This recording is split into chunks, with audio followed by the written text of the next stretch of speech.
یہی ہے کہ اس قوم کا اس کے نبی سے تعلق کاٹ دیا جائے تاکہ یہ مردہ قوم میں تبدیل ہو جائے، یہ مجسموں کے اندر اور یادگاروں میں الجھ کر رہ جائے۔ جس طرح انہوں نے اپنے نبی کی زندگی کے سارے سرمایے کو خاک میں ملا دیا، اسی طرح اس قوم کو بھی عمل بنانے کے لیے ان کو بھی کھلونے دے دیے گئے۔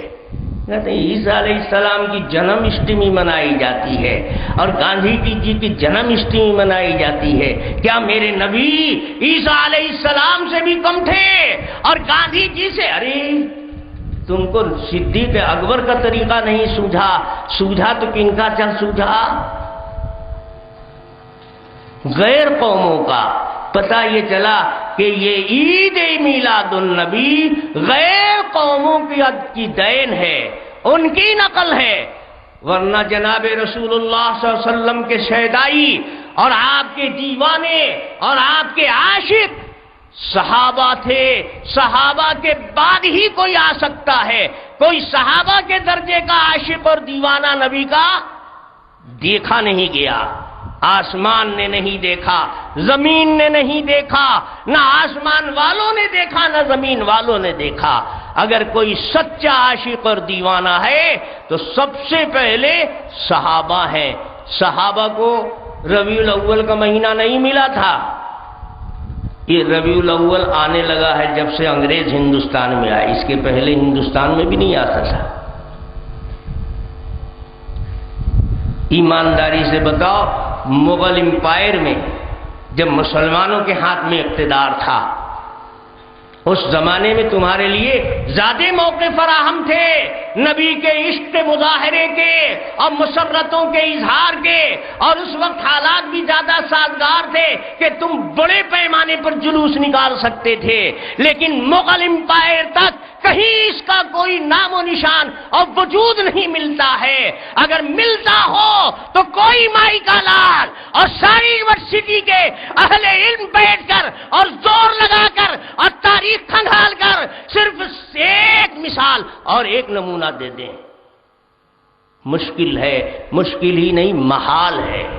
ہو سکتا ہے کہ کہیں چوہے کے بل میں کوئی اس طرح جشن ہوتا، ممکن ہے بلوں میں بند ہوئے، اب بلوں سے نکل پڑے ہیں۔ کیسے نکلے؟ کس کی شاہ پر نکلے؟ یہ سلسلہ غیروں نے دیا اور انہی کی نقل میں تم دیوانے ہو گئے اور سچے عاشقوں کو پیچھے کر دیا۔ صدیق اکبر و فاروق اعظم تم سے پیچھے ہے نبی کے عشق میں، اس لیے کہ ان کو جوش اتنا عشق کا نہیں ہوا کہ وہ روڈ پر جھنڈے لے کر نکل جاتے اور نعرے لگاتے ہوئے 12 ربیع الاول کو مدینے کے گلی اور کوچوں میں گشت کرتے۔ یہ عشق اور یہ دیوانگی پیدا ہوئی تو کس میں؟ ڈپلیکیٹ کو بڑھا دیا انگریزوں نے اوریجنل سے۔ یہ انگریزوں کا کمال ہے، انگریز ڈپلیکیٹ کو اتنے تام جھام کے ساتھ پیش کرتا ہے کہ اوریجنل اس کے سامنے پھیکا پڑ جائے۔ اور جو لوگ ظاہر پرست ہوتے ہیں، جن کی نگاہیں حقیقت کو نہیں پاتی ہیں، وہ تام جھام کو دیکھ کر ڈپلیکیٹ ہی کے پیچھے چلنے لگتے ہیں اور اوریجنل سے کٹ جاتے ہیں۔ دیکھ لو آج ڈالڈا زیادہ استعمال ہوتا ہے کہ دیسی گھی؟ ڈالڈا۔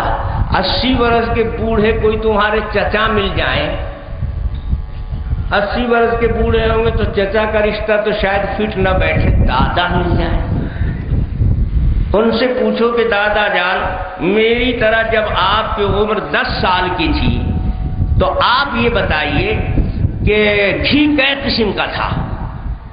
تو دادا جان ڈانٹیں گے بےہودہ کہیں کا، سمجھ بوجھ کر بولتا ہے، گدھے اتنی بھی عقل نہیں ہے۔ جب میں 10 سال کا تھا اس زمانے میں گھی کی قسم کہاں تھی؟ گھی تو ایک ہی قسم کا تھا جس کو آج کل تم دیسی بولتے ہو۔ کہو کہ ڈالڈا، پھر ڈالڈا کا تو نام بھی نہیں تھا۔ 4 آنا ہمارے ابو دیتے تھے، 3 دوست ہم لوگ مٹھائی اصلی گھی کی کھا لیتے تھے اور 1 آنا بچ بھی جاتا تھا۔ تو آج کا 10 برس کا بڈھے کو وہ 10 برس کا بچہ کہے گا کہ بوڑھا سٹیا گیا ہے، دماغے کام نہیں کر رہا ہے اس کا۔ چارے آنے میں 3 دوست کھا لیتے تھے، اور وہ بھی اصلی گھی کی مٹھائی، اور ایک آنا بچ بھی جاتا تھا۔ ہم کو تو ابا جان 10 روپیہ دیتے ہیں تو اکیلے بھی نہیں کھا پاتے ہیں۔ اچھا چھوڑ دو، 80 برس کا بڈھا بھی بہت مشکل سے ملے گا۔ 50 برس کا کوئی مل جائے، اس سے پوچھو کہ آپ یہ بتائیے جب آپ کی عمر 8 برس کی تھی، اس زمانے میں ہمارے ملک میں انڈا کئے قسم کا تھا؟ تو وہ کہے گا پاگل ہو گیا ہے کیا؟ ارے میں جب تیری عمر کا 8 برس کا تھا تو انڈا کی قسم کہاں تھی؟ انڈا تو ایک ہی قسم کا تھا جس کو آج کل تم لوگ دیسی بول رہے ہو۔ کہا وہ فارم والا کا، فارم والا کہاں انڈا تھا؟ مشین کا انڈا کہاں تھا؟ یہ تو انگریزوں کی ایجاد اور سائنس کی دین ہے۔ اچھا صاحب 50 برس کا بھی نہ ملے، 40 برس کا کوئی مل جائے، اس سے پوچھو کہ آپ یہ بتائیے 10 برس کی جب آپ کے عمر تھی تو مرغا کیا قسم کا تھا؟ تو کہے گا مرغا اب قسم؟ ارے مرغا تو ایک ہی قسم کا تھا جس کو آج تم لوگ دیسی کہنے لگے۔ کہا یہ پردیسی، یہ فارم والا کا آرم فارم کہاں تھا بیہودے کہیں کے؟ یہ سب تو انگریزوں نے ایجاد کر دیا، ڈپلیکیٹ مرغا، اور اتنے تام جھام والا۔ اللہ اکبر! ڈپلیکیٹ مرغے کے سامنے اوریجنل مرغا ایک دم سنگل چیچس کا۔ ڈپلیکیٹ دیکھو گے تو معلوم ہوگا کہ اعلیٰ حضرت ہی کے خاندان کا ہے۔ اوریجنل کو ڈپلیکیٹ نے دبا دیا۔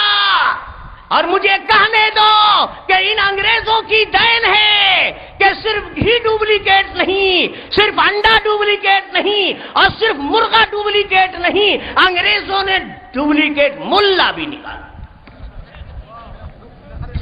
اور تمہارا جی چاہے دیکھ لو، جو انگریزی ملا ہوگا، ڈپلیکیٹ ملا ہوگا، وہ تام جھام، وہ امامہ، وہ پگڑی، وہ شیروانی، وہ جبہ و دستار، خدا کی قسم دیکھو گے نظر نیچی، ایسی تسبیح پڑھتا ہوا فرشتہ، تمہیں گمان ہو جائے گا کہ کوئی قافلہ فرشتوں کو جا رہا تھا، اسی میں یہ چھوٹ گئے ہیں۔